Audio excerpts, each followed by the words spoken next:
Welcome back to LK Productions. I'm going to be ranking my top 10 favorite Star Wars characters, so let's get into it.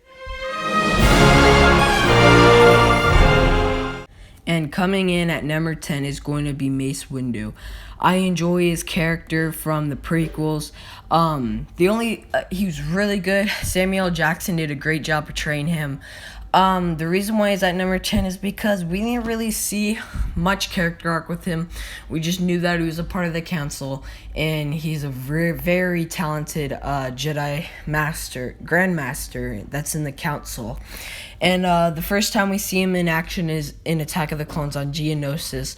And once I saw that, and I saw his purple lightsaber, that's what really made me really enjoy his character and like it. Is because of his purple lightsaber. And he wasn't supposed to have a purple lightsaber. Originally it was going to be blue, and then Samuel L. Jackson went up to George Lucas and said, "Hey, could I have a purple lightsaber?" And then George was like, "No, you're going to have a blue one." And then later on in the editing they changed it to the purple lightsaber, so Samuel L. Jackson got his way like always. And that's why he's at number 10. Number 9 is going to be Yoda. I enjoy his character when we're first introduced to him in Empire Strikes Back.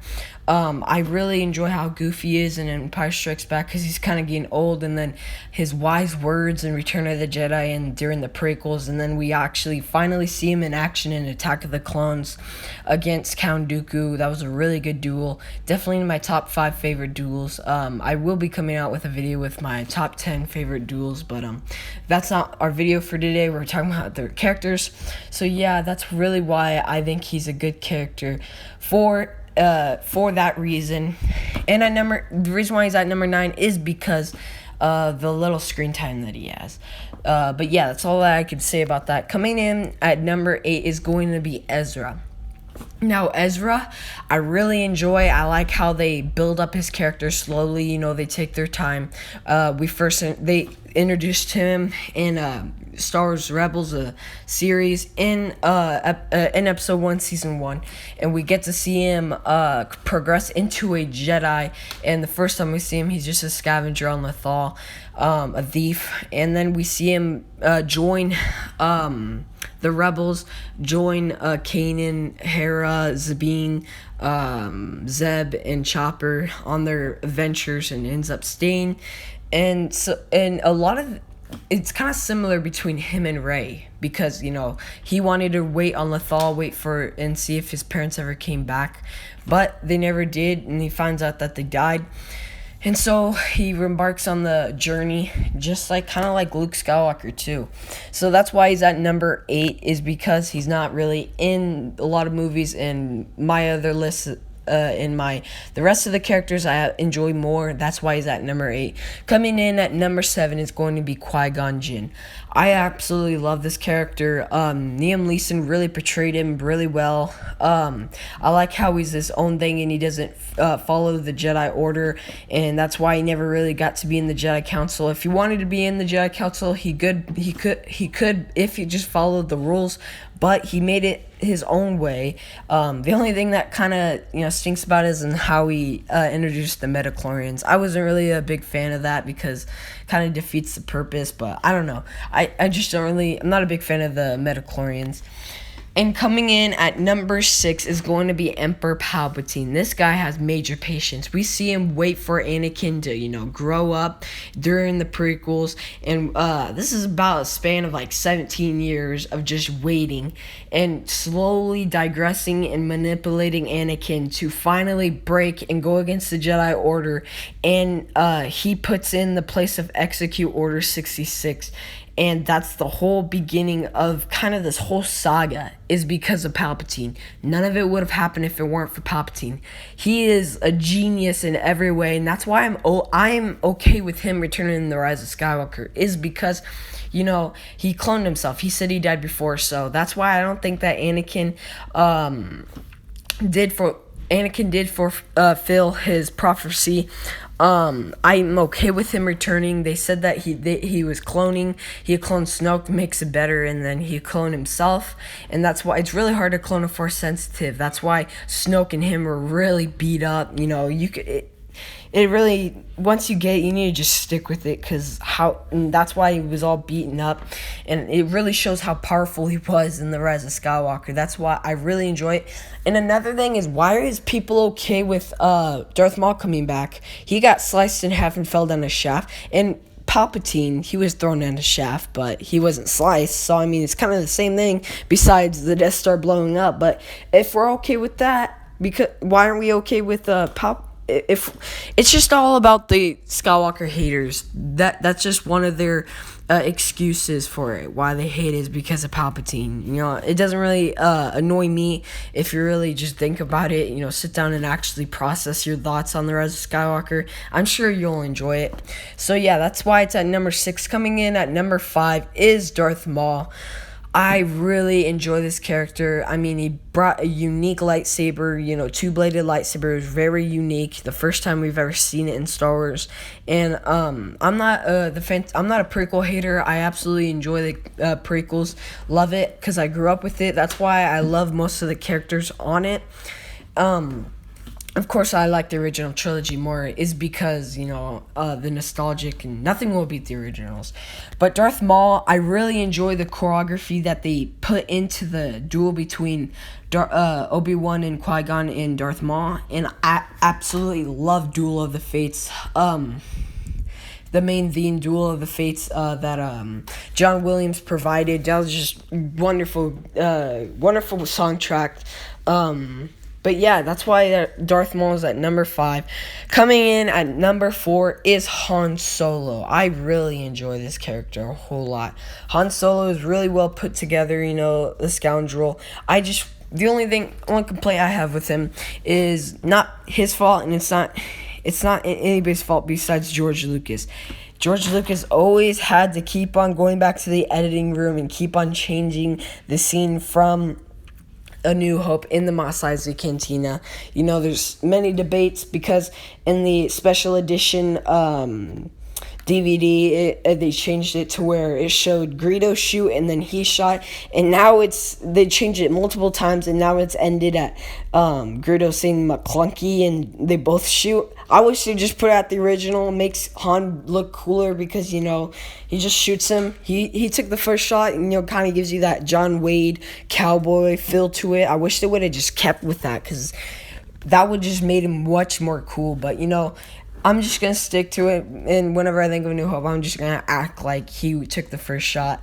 So, yeah, that's why he's at number 4. Coming in at number 3 is going to be Obi-Wan Kenobi. This character I absolutely love. You know, if you really think about it, this is what a Jedi should be. He's stuck to the Jedi Code this whole time. He even fell in love and said to her, I would leave the Jedi Order for you, but he didn't.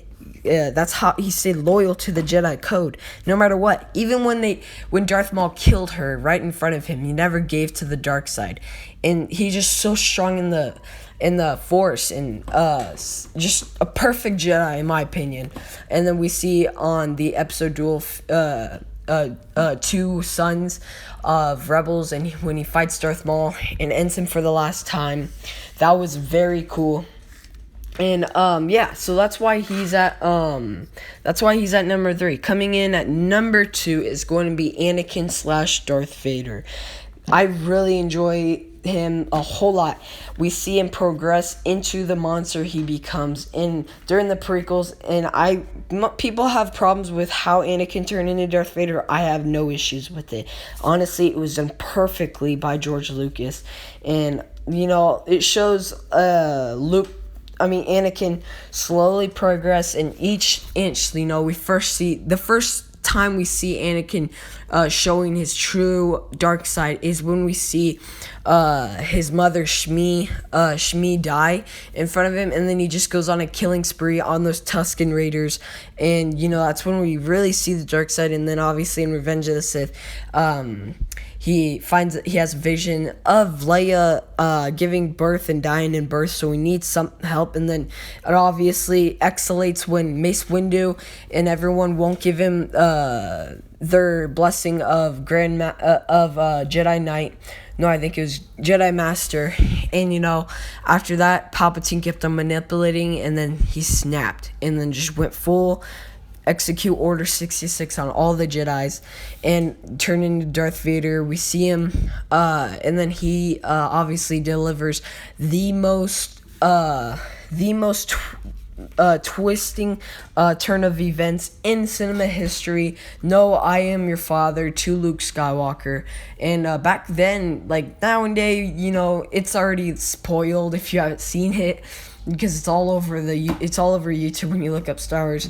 But back then, when nobody had a clue, that was a big twist, and that's what most people look past. Is that was a big twist in Empire Strikes Back. Like, no one saw that coming, and I absolutely love how awesome he is. Like, he's just the pure example of a Sith Lord that's just evil and just snaps. And then we see him in Rogue One, probably the best scene, one of my favorite scenes, not my number one scene, but one of my favorite scenes is in Rogue One.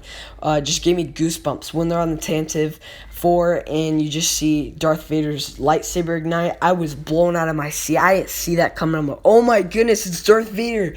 Well, even they showed him earlier, and when the general goes to his castle, Darth Vader's castle on Mustafar, and that was the first time we see him. I was like, oh my goodness, they're actually going to show him. And it was amazing visuals, amazing.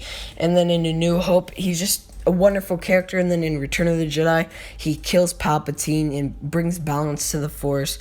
And then we see him have a good send-off and he gets his one last look at his son, Luke Skywalker, which actually brings us to number one.